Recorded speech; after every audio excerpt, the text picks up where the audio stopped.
الحمد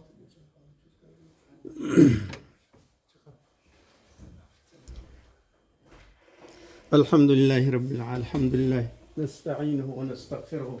ونعوذ بالله من شرور أنفسنا ومن سيئات أعمالنا.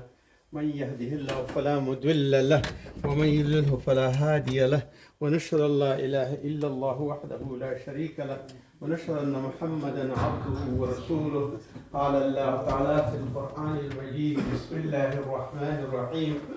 إذا جاء نصر الله والفتح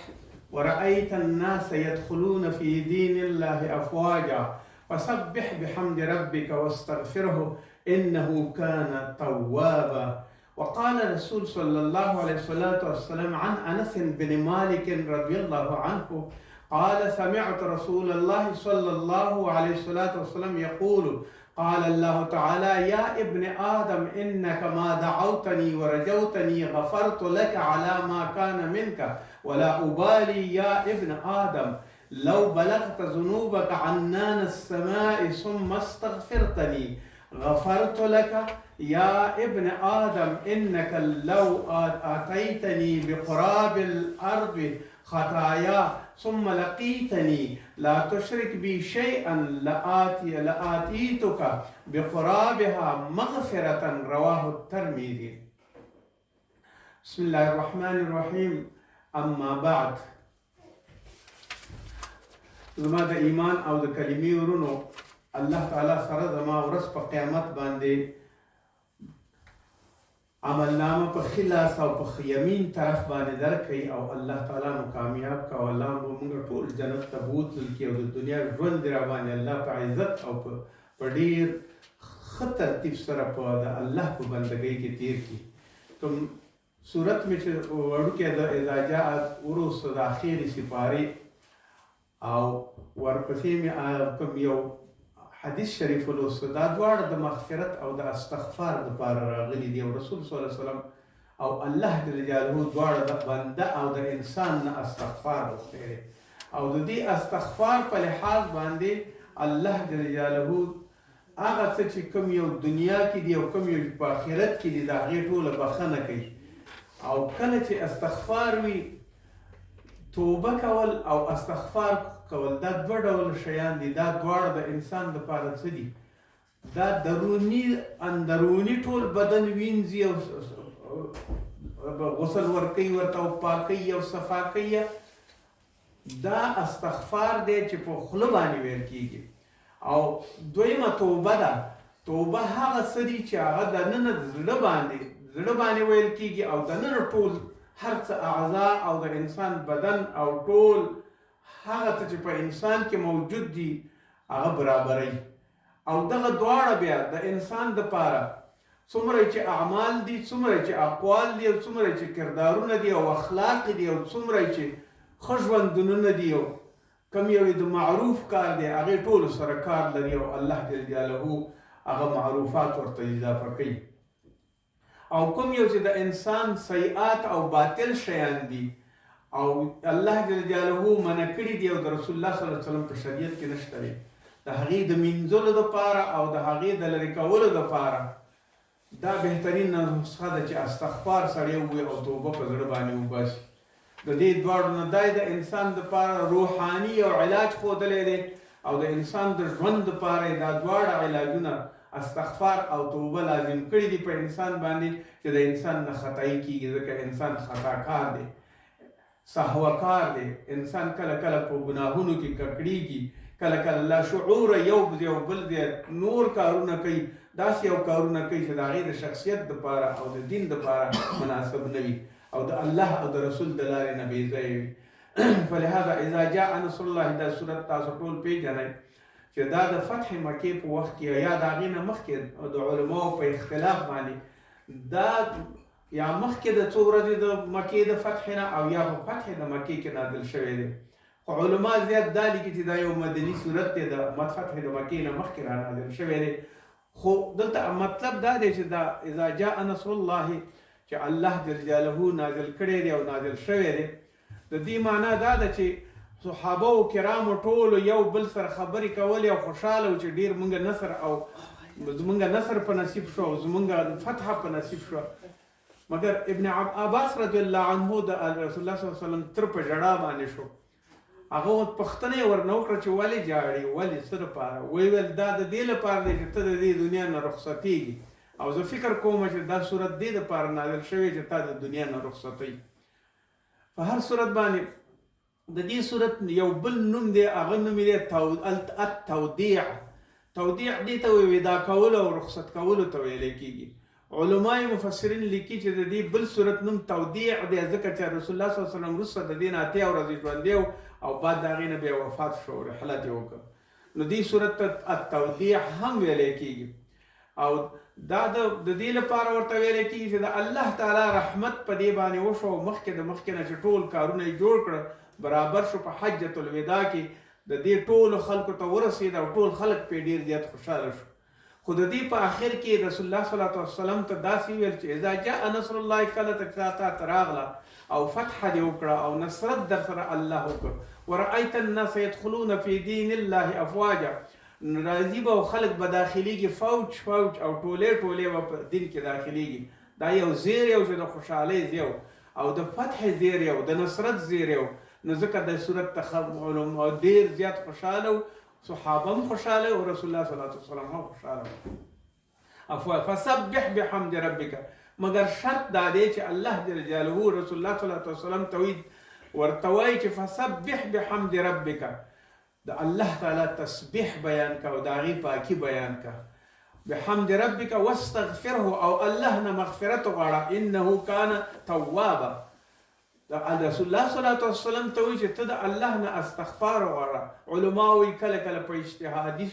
صورتونو کې د پیغمبرانو نه ځینې زیاتې او کمې کېږي او کله ورته دا کېږي، خو د رسول الله صلی الله علیه وسلم استغفار نه عبارت دا دی چې الله جل جلاله فرمایي ته هم استغفار وغواړه او د مخلوق دپاره دې هم استغفار وغواړه، امت ته دې هم ووایه هغو دې هم استغفار وغواړي. یعنې یو عام د یوه عامه شیوه او خاصیت او خوی د خپل کی او همدا د اخلاق انه کان توابا، او الله تعالی ډیر تواب او ډیر زیات قبلونکی. دا اسم تفضیل او یا مبالغه ده په دې کې چې الله تعالی ډیر زیات توبه قبلونکی دی. فلهذا واستغفره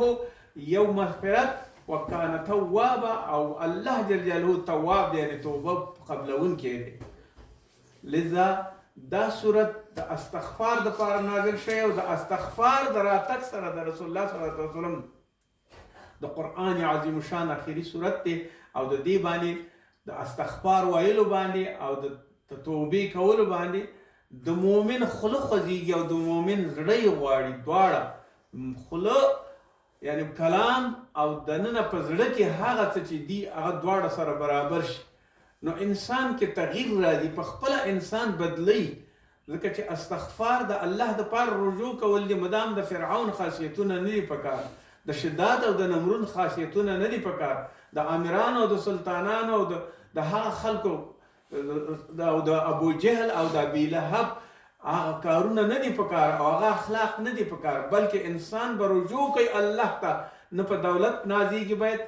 نه په تخت باندې ونازیږي، نه په سلطنت ونازیږي، نه په خانۍ باندې ونازیږي، او نه د دې لپاره چې دی افسر دی او د دې لپاره چې دی وزیر دی او دا فلانې دی او فلانې دی، دې باندې باید ونه نازیږي، بلکې الله ته باید رجوع وکړي او د هغې نه استغفار په هر څه کې وغواړي. ځکه انسان نامکمل دی او هیڅ وخت پوره کېدلی نه شي مګر دا چې د شریعت په لاره باندې روان شي، نو بیا به کامل مؤمن شي او نوم بیا مؤمن شي او د هر څه نه به په امن شي. نو په دې لحاظ باندې د اذا جاء صورت کې دا موجود دی. او رسول الله صلی الله علیه وسلم چې کوم حدیث فرمایلی ده همدغسې د دې توبې او د استغفار په برخه کې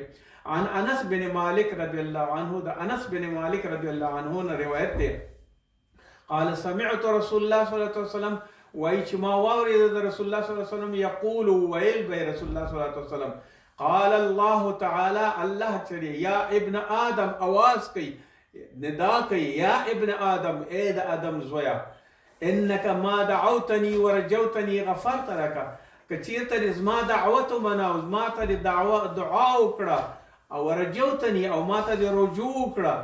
غفرت لك ما درته به عفو وکم او مغفرت برته کوم لکه تا ته علا ما کان منک څه شی چې تا کړی وي ولا ابالي او په ما باندې دې پروا نشته زما دربار ډېر لوی دی زه د خدایي او د الوهیت ډېر لوی زیات سلطنت لرم ما ته اوبال د دې نشته دی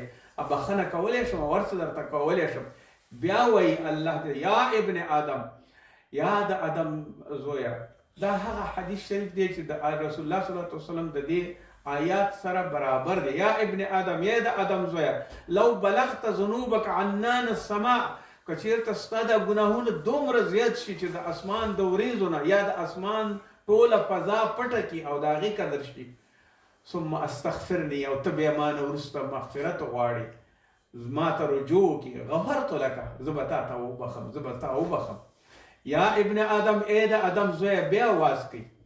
انک لو آتیتنی بقراب الارض خطایا که چېرته دا ټوله ځمکه ډکه کړې ستا د خطایا نه او ګناهونو نه او درنه سهوی وشي او درنه خطا وشي او عمدن او قصدن درنه ګناه وشي او په هر حالت درنه ګناه وشي ثم لقیتنی او بیا ما سره یو ځای شي او ما ته راتګ وکړي لا تشرک بي شیئا چې شی دې شریک نه وی کړی ما سره کوم زیارت دې نه وی کړی فرعون دې په خدایي نه وي منلی بت دې په خدایي نه وي منلی د پادشاه سره دې چاپلوسي نه وي کړې خدایي ته دې نه وي رسېدلی علي رضی الله عنه دې په خدایي نه وي منلی عیسی علیه السلام دې په خدایي نه وي منلی یعنی د ځمکې او د اسمان قدرتونه چې څومره دي بې د الله او د رسول نه هغه دې په خدایي نه وي منلي لا تشرک بي شیئا چې ما سره د شرک نه شوي واعبد الله ولا تشرک به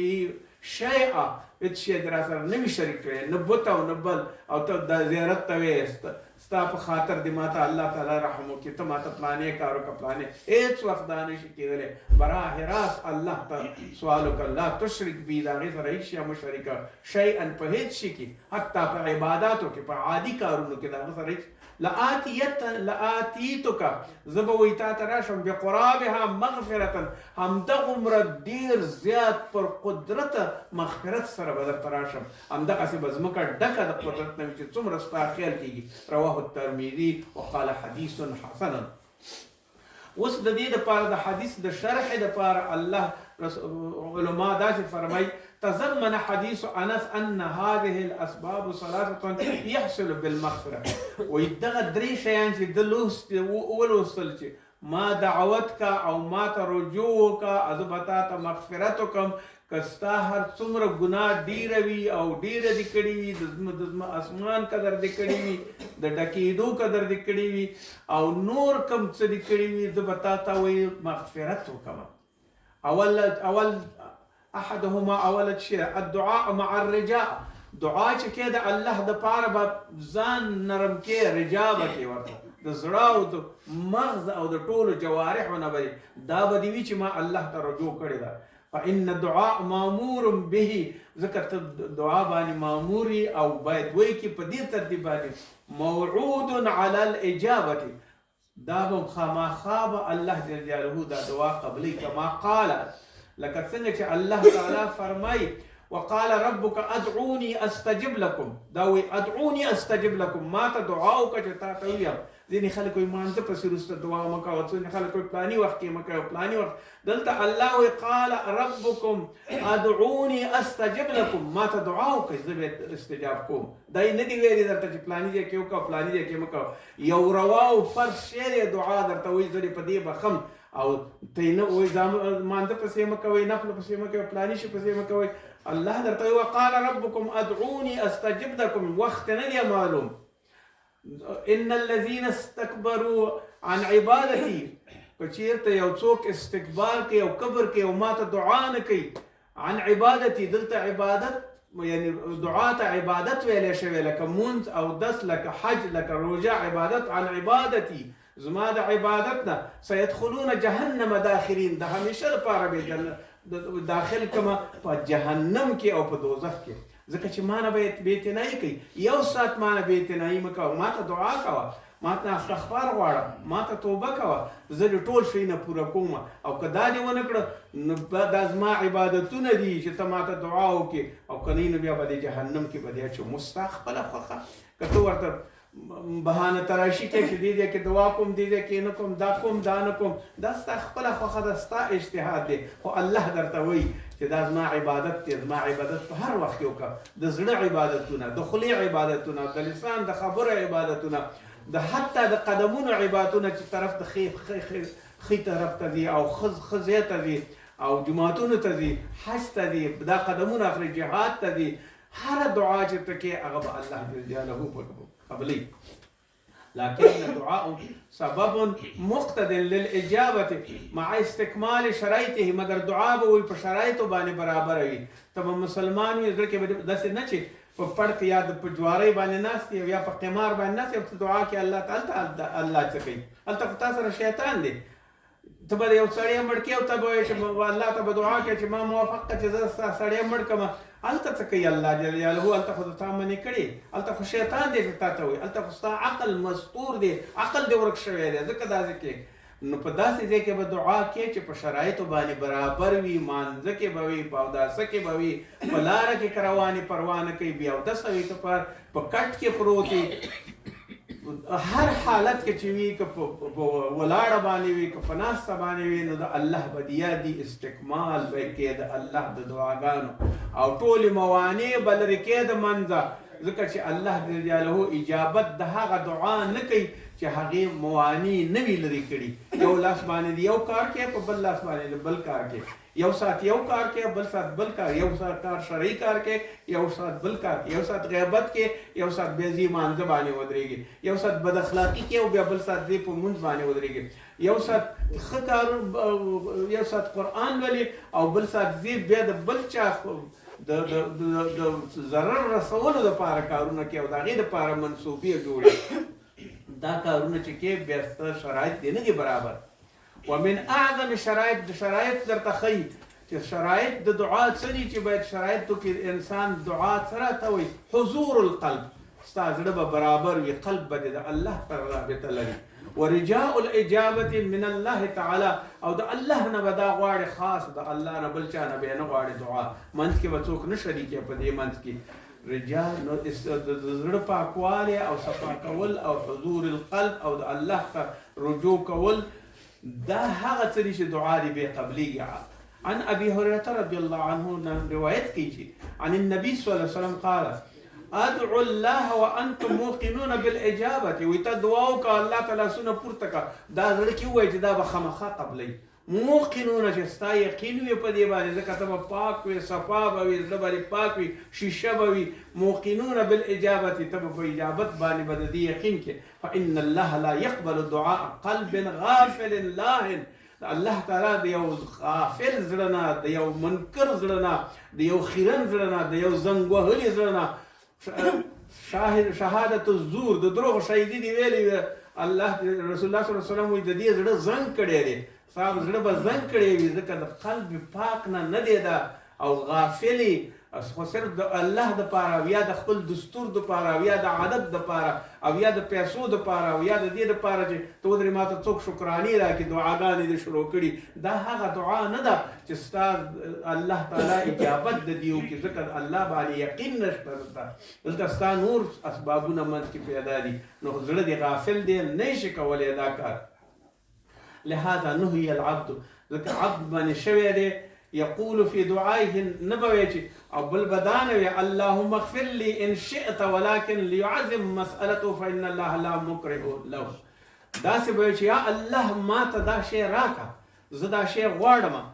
داسې به نه کې چې زړه ته داسې یا الله که ته غواړې ما ته دا شی راکړه، که نه غواړې که ستا رضا وي ما ته دا شی راکړه، که نه غواړې نو ما ته یې مه راکوه. دا شک به نه کې، ورته به مستقیما ویم زه یې غواړم، یا الله ما ایماندار کا، یا الله ما په اسلام باندې ملبس کا، یا الله ما ته اولاد راکا، یا الله ما ته اخلاق راکا، یا الله ما ته تواضع راکا، یا الله ما ته پوره اسلام په نصیب کا، زما ټول افعال اقوال صحیح کا. دغسې دعا به کې چې ته به بیخي بل چا بل طرف ته به نه ځي، ځکه چې شئته الله ته دې ویل نو بیا خو دې الله ته اختیار ورکړه. نه،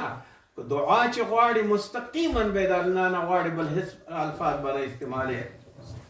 ځکه ستا عزم هم دا تقاضا کوي چې ته باید بل څه استعمال نه کړې. ثوبان رضی الله عنه فرمایي قال كان رسول الله صلی الله علیه وسلم اذا انصرف من الصلاه کله چې رسول الله صلی الله علیه وسلم به ګرځېده د مانځه نه دا به ویل استغفر الله ثلاثا استغفر الله استغفر الله استغفر الله وقال اللهم انت السلام ومنك السلام تباركت يا ذا الجلال والاكرام. دا الفاظ به استعمالول دا د رسول الله صلی الله علیه وسلم عادت شریفو. ثوبان رضی الله عنه صحیح حدیث رواه المسلم دا صحیح حدیث دی چې وایي چې کله چې تر وګرځېد د مانځه نه دا به کوي چې قال كان رسول الله صلی الله علیه وسلم اذا انصرف من صلاته راو ګرځېد د مانځه نه به استغفر الله استغفر الله استغفر الله وقال اللهم انت السلام یا الله ته سلام ستا نوم یو سلام دی او ته سلامتي ورکوونکی او ټوله سلامتي منکه ستا د خوا نه ده او کله چې منکه د تا نه شولو منکه السلام نو ستا نه د ټوله سلامتي تبارکت ستا ذات ډېر مبارک دی ذل جلال والاکرام ته ډېر غټ قدرت او د اکرام خاوند دی. ځینې خلک دلته دعا وکړي امامت کوي بیا اسم نه وي او ځي او دلته رسول الله صلی الله علیه وسلم را ګرځېدلی دی استغفر الله استغفر الله یې ویلې. خلک وایي دعا مه کوئ دلته د استغفر الله دعا ده دعا وکړئ ځکه په خپل رسول الله صلی الله علیه وسلم دا کړی دی که نه نو کله چې داسې دعا وکړه الله جل جلاله دا دعا د زړه نه قبلوي. من عائشة رضي الله عنها فرمای كان رسول الله صلى الله عليه وسلم يكثر ان يقول قبل موته الله رسول الله صلى الله عليه وسلم به مخکې د مرګ نه دا خبرې کولې او دا به ویل قبل موته مخکې د یعنې مرګ ته چې نږدې شو سبحان الله وبحمده پاکي د الله تعالی او تا ته حمد ویم او تا ته ثنا ویم استغفر الله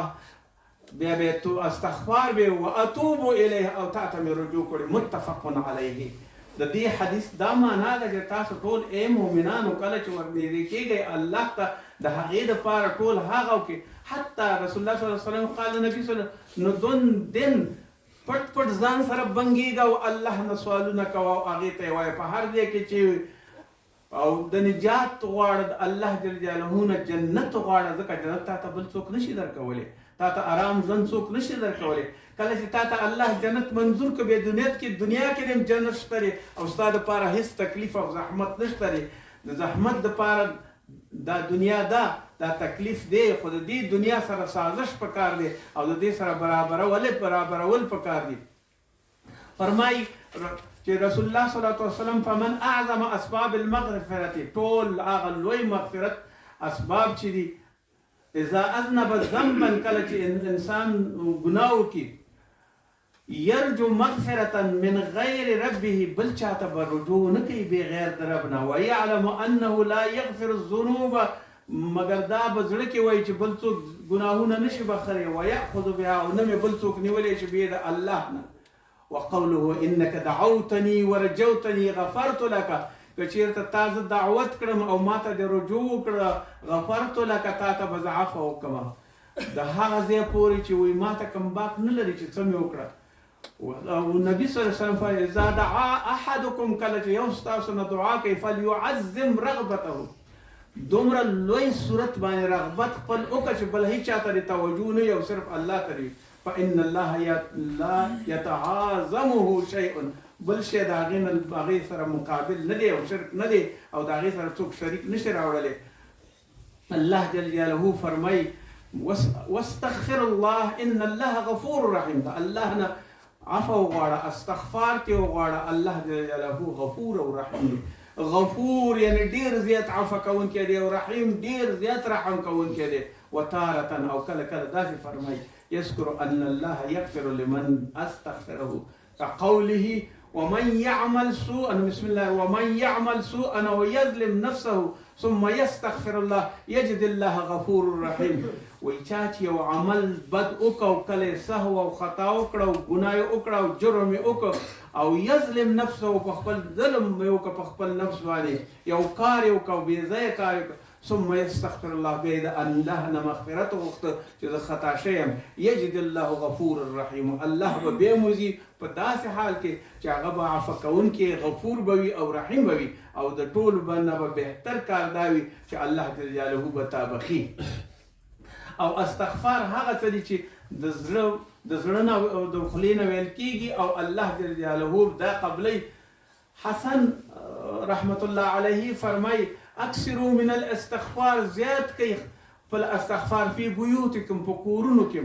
وعلى موالدكم په هغه ځایونو کې چې تاسو یو ځای کېږئ وفي طرقکم او په لارو کې چې تاسو ځئ وفي اسواقکم او کله چې تاسو په ښارونو کې ګرځېږئ وفي مجالسکم کله چې تاسو په مجلسونو کې کېنئ اينما کنتم کوم ځای کې چې اوسېږئ استغفار ووایئ ځکه چې الله جل جلاله په دې باندې پوهېږي چې دې سړي ماته استغفار ویو او هغه استغفار الله جل جلاله اوري او الله جل جلاله یې مني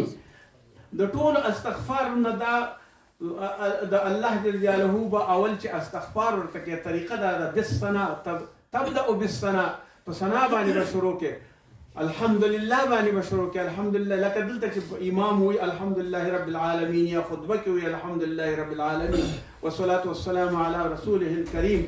دا په ثنا باندې به شروع کې على ربي ثم يثني بیا به تخپل هغه څه چې ویل کېږي هغه به ووایي بالاعتراف بذنب خپل ګناه باندې به اعتراف وکړي چې ما نه دا ګناه شوې ده يسأل الله المغفرة بیا مغفرت غواړه لکه څنګه چې په دې حدیث شریف کې درته داسې دي چې وایي چې قال سید الاستغفار ان يقول العبد سید د استغفار دا دی چې انسان ووایي او یا بنده ووایي اللهم انت ربي لا اله الا انت یا الله ته زمونږ رب یو بل څوک رب نشته دی بې د تا نه خلقتني تا زه پیدا کړی یم وانا عبدک زه ستا بنده یم وانا على عهدک او زه ستا په ټولو څه شی چې تا رالېږلی په هغې عهد باندې ولاړ یم ووعدک او تا ستا په وعده باندې زما یقین دی ما استطعت تر څو چې زه توانېږم اعوذ بک من شر ما صنعت او هغه شي نه پناه غواړم کوم شی چې زما نه شوی دی او کړی مې دی او پښیماني کوم لکه او تا ته درځم بنعمتک ستا د نعمت نه علیه ته په ما باندې نعمت وکړه وابو بذنبي او زما د مغفرت وکړه ما ته تېر شه د هغه څه نه چې هغه ما کړي فاغفر لي ما ته مغفرت وکړه فانه لا یغفر الذنوب الا انت هیڅوک ګناه نشي بخری مګر تی بخي او ته یوازې دی رواه البخاري د دې حدیث نه دا معلومیږي چې سید الاستغفار همیشه دپاره ویل پکار دي او د دې کې د شرح د حدیث کې نوره برخه یې داسې من قالها من النهار چا چې وویلې په سهار کې موقنا او په دې باندې یقین بها فمات من یومه که په همدې ورځ باندې دا سړی مړ شو قبل ان یمسي مخکې د دې نه چې باید دې باندې شپه راشي وهو من اهل الجنه دا سړی به جنت ته ځي او که چیرته ومن قالها من الليل په شپې کې ویل دا استغفر الله ویلې من الليل دا ویلې وهو موقن او دا په دې باندې یقینو بها په دې باندې فمات قبل ان يصبح فهو من اهل الجنه او مخکې د دې چې سهار شي او دی په دې شپه کې مړ شو الله جل جلاله دته مغفرت کړی دی او دا اهل د جنت ځنې دی فلهذا د جنت ګټل د الله نه ډېر زیات ښه دي او الله جل جلاله رسول ته فاعلم انه لا اله الا الله په دې پوه شه چې الله یو دی لا شریک له نشته شریک واستغفر لذنبک خپل ګناه نه استغفار وغواړه وللمؤمنین او د مؤمنانو دپاره یې وغواړه والمؤمنات او د مؤمنانو ښځو دپاره یې وغواړه والله یعلم متقلبکم الله ستاسو په حرکاتو هم پوهېږي په سکناتو هم پوهېږي تګ راتګ باندې هم پوهېږي ومسواکم او ستاسو د اوسېدو ځای باندې هم پوهېږي چې تاسو څه کوئ او څه نه کوئ دا د قرآن عظیم شان هغه آیاتونه دي چې الله تعالی ډېر لوی ذات دی او الله جل جلاله ټول هر څه بخي او د الله جل جلاله ټول هغه څه دي چې اعلموا انما الحیاة الدنیا لعب ولهو په دې باندې وایي پوه شئ او عالم وایي تا ته علم نشته الله درته هر دی کوي اعلموا په دې پوه شه چې دنیا نه تلونکې او دنیا فانی ده او زیتی فلهذا اعلموا ولن پويږي ولد الله نه استغفار نه غواړي ولد الله تعالی حمد ذکر نه کې ولد الله تعالی ته رجوع نه کې فلهذا دې رجوع سره سره الله جل جلاله تا ته د دنیا او د آخرت ټولې ښېګڼې په نصیب کوي ستا یو پاک ژوند جوړیږي دعاء بسم الله الرحمن الرحيم إذا جاء نصر الله والفتح ورأيت الناس يدخلون في دين الله أفواجا فسبح بحمد ربك واستغفره إنه كان توابا. وصلى الله تعالى خير.